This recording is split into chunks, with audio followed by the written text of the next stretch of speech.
یحییٰ بن سعید قطان نے بیان کیا اور انہوں نے کہا کہ ہم سے ہشام بن عروہ نے بیان کیا کہ مجھے میرے باپ عروہ نے خبر دی، حضرت عائشہ صدیقہ رضی اللہ عنہا نے بتلایا کہ میں نے نبی کریم صلی اللہ علیہ وسلم کو رات کی کسی نماز میں بیٹھ کر قرآن پڑھتے نہیں دیکھا، یہاں تک کہ آپ صلی اللہ علیہ وسلم بوڑھے ہو گئے تو بیٹھ کر قرآن پڑھتے تھے، لیکن جب 30-40 آیتیں رہ جاتی تو کھڑے ہو جاتے، پھر اس کو پڑھ کر رکوع کرتے تھے۔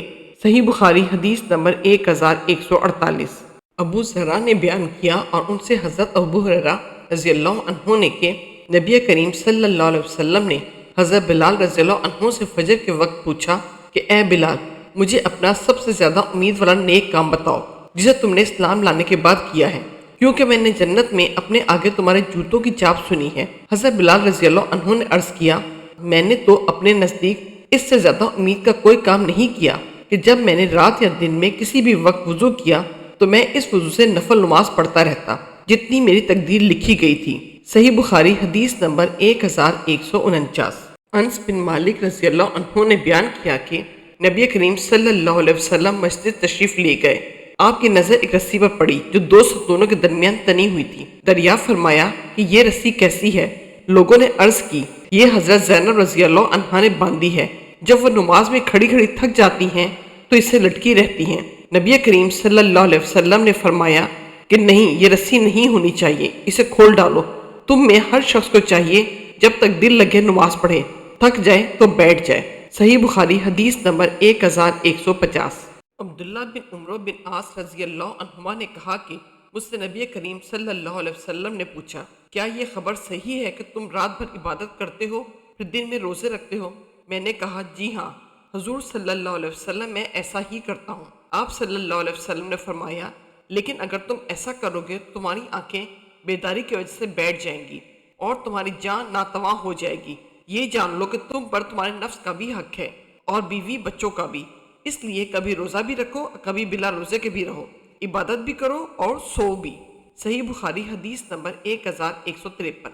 عبادہ بن صامت نے کہا ہے کہ نبی کریم صلی اللہ علیہ وسلم نے فرمایا، جو شخص رات کو بیدار ہو کر یہ دعا پڑھے، ترجمہ، اللہ کے سوا کوئی معبود نہیں، وہ اکیلا ہے، اس کا کوئی شریک نہیں، ملک اسی کے لیے ہے، تمام تعریفیں بھی اسی کے لیے ہیں، اور ہر وہ چیز پر قادر ہے، تمام تعریفیں اللہ ہی کے لیے ہیں، اللہ کی ذات پاک ہے، اللہ کے سوا کوئی معبود نہیں، اور اللہ سب سے بڑا ہے۔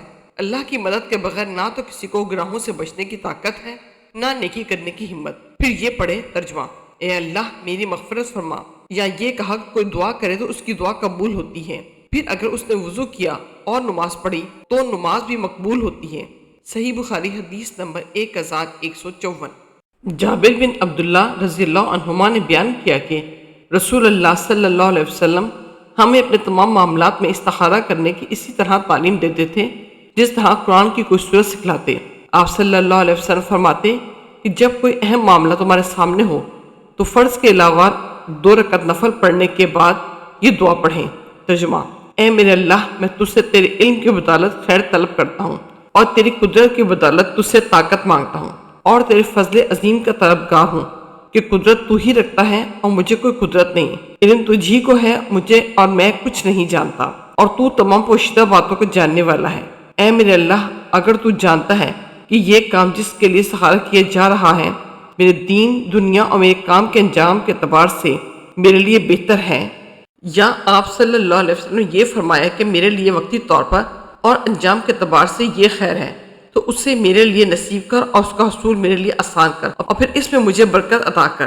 اور اگر تو جانتا ہے کہ یہ کام میرے دین، دنیا اور میرے کام کے انجام کے اعتبار سے برا ہے، یا آپ صلی اللہ علیہ وسلم نے یہ کہا کہ میرے معاملے میں وقتی طور پر انجام کے اعتبار سے برا ہے، تو اسے مجھ سے ہٹا دے اور مجھے بھی اس سے ہٹا دے، پھر میرے لیے خیر و مقدر فرما جہاں بھی وہ ہو، اور اس سے میرے دل کو مطمئن بھی کر دے۔ آپ صلی اللہ علیہ وسلم نے فرمایا کہ اس کام کی جگہ اس کام کا نام لے۔ صحیح بخاری حدیث نمبر 1162۔